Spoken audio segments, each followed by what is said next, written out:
presentasikan tentang permasalahan pengembangan RPP Merdeka Belajar yang disederhanakan. Perkenalkan, nama saya Nadia Fadida Putri Islah dari Pendidikan Seni Rupa Offering C. Perkenalkan, nama saya Salma Purbani dari Pendidikan Seni Rupa Offering C. Perkenalkan, nama saya Siti Nur Aziza dari Pendidikan Seni Rupa Offering C. Perkenalkan, nama saya Tepatus Nurullah dari Pendidikan Seni Rupa Offering C. Perkenalkan, nama saya Wida Rahmania dari Pendidikan Seni Rupa Offering C. Dengan seiring berjalannya waktu, sistem pendidikan mengalami perkembangan dan perubahan, khususnya di Indonesia sekarang ini. Sudah menetapkan 4 pokok kebijakan mengenai USPN, UN, RPP, dan PBDB melalui program Merdeka Belajar. Program ini ditetapkan guna menciptakan suasana belajar yang baru dan menyenangkan baik siswa, orang tua, maupun guru. Tujuan dari program Merdeka Belajar adalah supaya para pendidik dan guru, peserta didik, serta orang tua bisa mendapat suasana yang bahagia. Latar belakang adanya program Merdeka Belajar ini karena adanya keluhan dari sistem pendidikan. Berdasarkan surat edaran atau siaran pers nomor 408-3/5.3/12/2019 tentang 4 pokok kebijakan pendidikan Merdeka Belajar, di mana salah satu pokok kebijakan tersebut adalah mengenai rencana pelaksanaan pembelajaran atau RPP, yang selama ini dianggap cukup membebani administrasi guru. Kemudian siaran pers dipertegas kembali dengan surat edaran nomor 14 tahun 2011 yang berisi 1. Penyusunan rencana pelaksanaan pembelajaran atau RPP dilakukan dengan prinsip efisien, efektif, dan orientasi pada peserta didik. 2. Bahwa dari 13 komponen RPP yang telah diatur dalam Peraturan Menteri Pendidikan dan Kebudayaan Nomor 22 Tahun 2016 tentang standar proses pendidikan dasar dan menengah yang mewujudkan komponen inti adalah tujuan pembelajaran, langkah-langkah pembelajaran, dan penilaian pembelajaran atau asesmen, sedangkan komponen lainnya bersifat sebagai pelengkap. 3. Sekolah, kelompok guru mata pelajaran sejenis dalam sekolah, kelompok kerja guru atau musyawarah guru, mata pelajaran atau KKG atau MG, MP, dan individu guru secara bebas dapat memilih, membuat, menggunakan, dan mengembangkan performa RPP secara mandiri untuk sebesar-besarnya keberhasilan belajar peserta didik. Rencana pelaksanaan pembelajaran merupakan salah satu perangkat dalam sebuah proses belajar mengajar yang harus disiapkan oleh guru. Guru wajib memiliki kompetensi menyusun RPP sesuai dengan ketetapan pemerintah. Menurut Dapdiknas tahun 2007, RPP merupakan rencana yang menggambarkan prosedur dan pengorganisasian pembelajaran untuk mencapai satu kompetensi dasar. RPP paling luas mencakup satu kompetensi dasar yang meliputi satu atau beberapa indikator untuk satu kali pertemuan atau lebih. Terdapat beberapa prinsip penyusunan rencana pelaksanaan pembelajaran, yaitu yang pertama, memperhatikan perbedaan individu peserta didik. Yang kedua, mendorong partisipasi aktif peserta didik. Yang ketiga, mengembangkan budaya membaca dan menulis. Yang keempat, memberikan umpan balik dan tindak lanjut. Yang kelima, keterkaitan dan keterpaduan.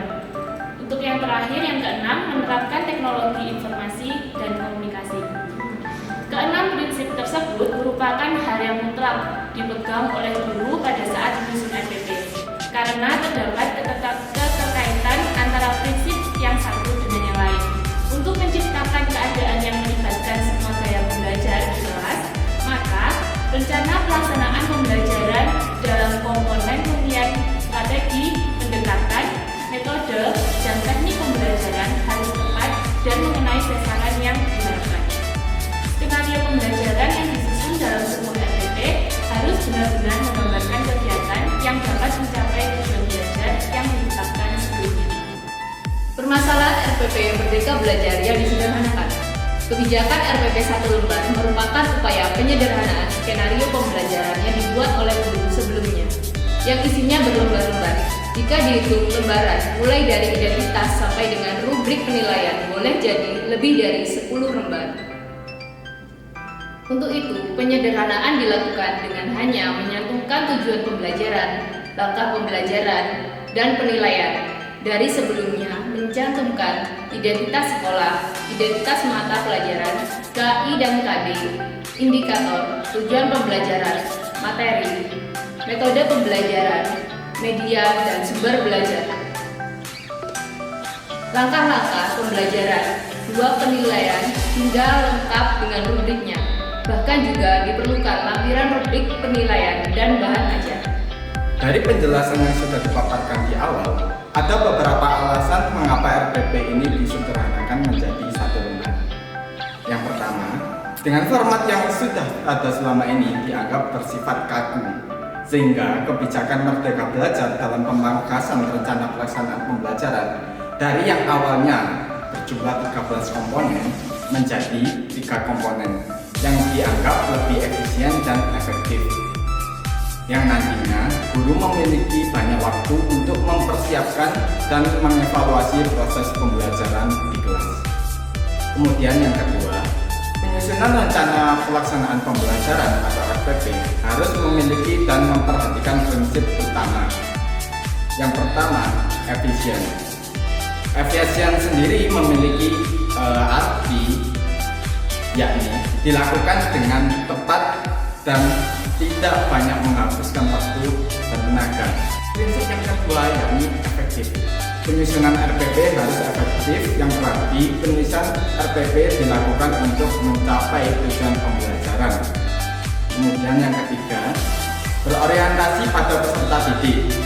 Hal ini berarti penyusunan RPP dilakukan dengan mempertimbangkan kesiapan, ketertarikan, dan kebutuhan belajar peserta didik di kelas, sehingga nantinya dapat meningkatkan minat belajar peserta didik. Kemudian, yang ketiga, penyederhanaan rencana pelaksanaan pembelajaran dianggap lebih efektif dan efisien, karena guru menjadi lebih fokus terhadap penguasaan materi pelajaran yang nantinya akan disampaikan kepada peserta didik.